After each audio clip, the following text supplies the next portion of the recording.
Hey Forts fans, how's it going? We're here with another update video, this time for the big multiplayer update we just put out.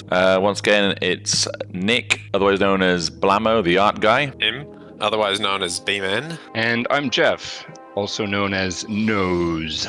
So recently we put out a big multiplayer update you guys hopefully are aware of. A few big features in there this time. The Observer HUD, Streamlined Ranked multiplayer, the Sprite Construction Kit, and the Elite HUD. Let's just get some words from Jeff about the Observer HUD. Jeff, what was the inspiration for that? Well, ultimately, it's something we've wanted to have in the game since we started watching people play tournaments in the game. Like when Forts was first launched back in 2017, the community started developing little tournaments, and then people were watching replays, and it was like, oh, wouldn't it be nice if we could see some of the statistics of the battle while the battle was going.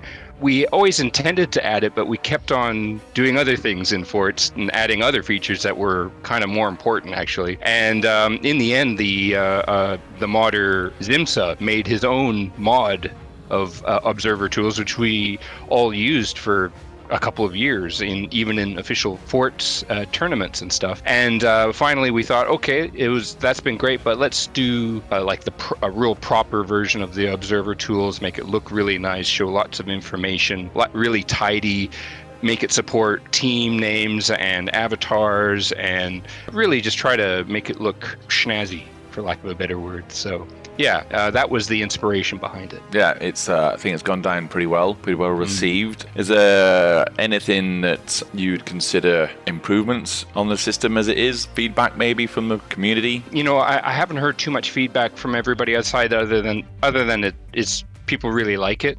I think there's a couple little tweaks here and there, maybe some other stats that we might add. I'm really keen to see it being used in tournaments and during replays, and it's also very dynamic in that you can show a lot of information or a little bit of information, and so it'll be I'm quite interested to see how people use it, and what is the normal use of it, I guess.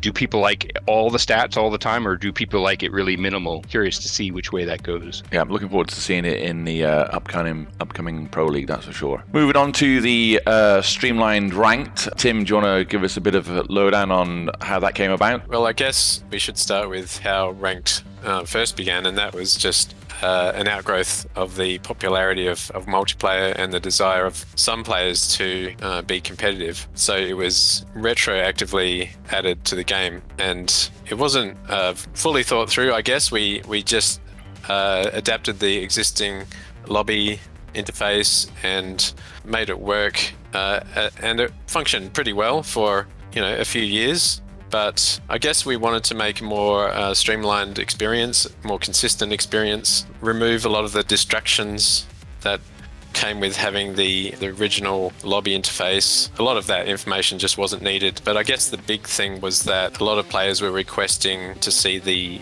map before they chose their commander. If you go into the match blind without knowing what map you're going to play, the commander that you select may not be appropriate. So this adds a little bit of strategy on top of the game itself. Which commander are you going to select for the map that has been randomly selected. So that's been quite popular so far, and I think the update as a whole to the ranked multiplayer has been quite successful. There's been a little bit of feedback about removing the chat. We're mulling that over, but I think the distraction-free environment is a great plus so far. Yeah, definitely good to get more games more easily, bolster the ranked scene. From what I've seen, it's been pretty well received. I just think it's a better sort of onboarding experience for everyone involved, and the less opportunity for people to troll each other and sort of gamesmanship, shall we say. That's definitely something we want to achieve. Cheers, thanks for that. The Sprite Construction Kit. Well, actually, I'm going to have to ask you this one, Nick. What inspired you to create the Sprite Construction Kit? Well, funny you should ask, Jeff. Mainly it's come down to, obviously we've got like a really rich modding scene out there, and people have been making mods for 5 years or however long we've had the workshop integration going. But the drawback is that while they've been very creative, they've only had a limited palette of sprites to use from the original game, plus the Tons of Guns sprites, with the other sprites being encrypted and packed up from Moonshot and High Seas. And so in order to sort of reinvigorate and sort of refresh and re-inspire modders, decided it was a good idea to just add a whole bunch of new weapon sprites for people to use. And so they've all been supplied completely free. If people don't know, you can head to the update announcement to download them all, and it's just basically got a bunch of different sprites all split up into the various components, the base, the head, for various different sizes of weapons, you know, going down from tiny machine gun size all the way up to the huge turret size. And hopefully that'll inspire people to carry on creating fun and interesting mods, and we might see some new and exciting weapons and mechanics. Yeah, cool. I think it's a really great idea, Nick. Well done.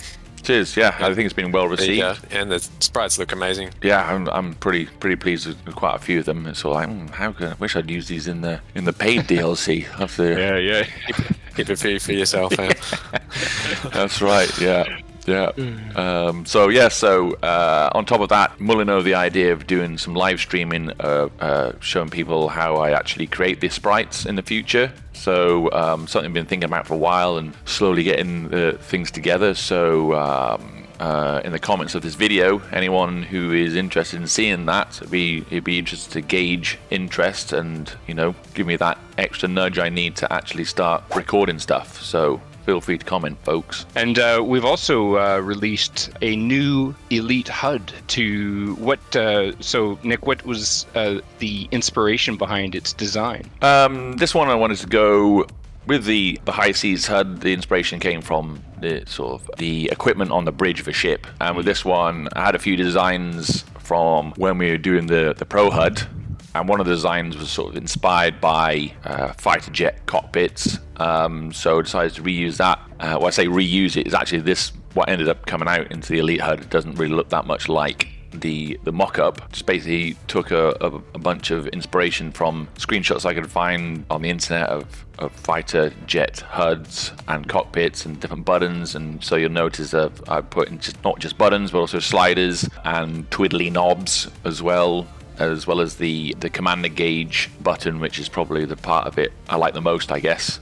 It had a little bit more sort of flavor to it, of that whole sort of like, do you really want to press this button vibe to it, you know? So that was pretty fun. And I think it's gone down pretty well, you know, trying to get a new piece of DLC out more frequently, I guess, is our aim, to keep the development rolling. So yeah, I think it's been received pretty well. I mean, it's an optional, you know, we frame it as a supporter pack. If you want to give us some support, you know, it's an optional thing just to refresh your experience, I guess, and get a little medal as well. And that's right, and it's alongside some free stuff as well. Yeah, which is really nice. Yeah. So happy with that, how that one's come out, to be honest.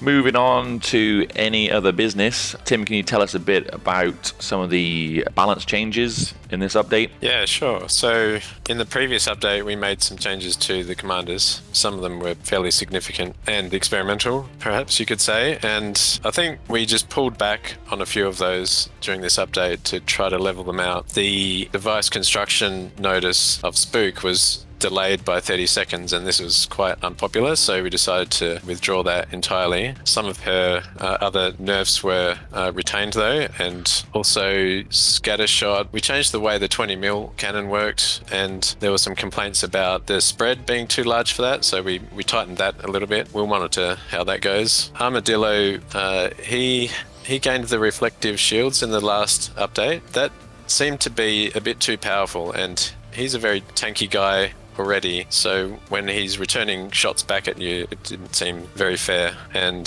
since it didn't fit all that well with Scattershot either, we decided that was too overpowered entirely, so we just took it off the roster entirely. But Armadillo did regain the cheaper shields to build and the cheaper run cost of the shields as well, so it should be fairly even, and perhaps a slight buff there in some circumstances. Hurricane, we decided to remove the 5% repair cost increase to devices. He's been considered fairly weak, so just as a quick buff, we decided to drop that. And that's about it, I think. We might be making some more slight improvements, but I think the commanders are in a fairly good position. Eagle Eye may be the biggest wild card at the moment.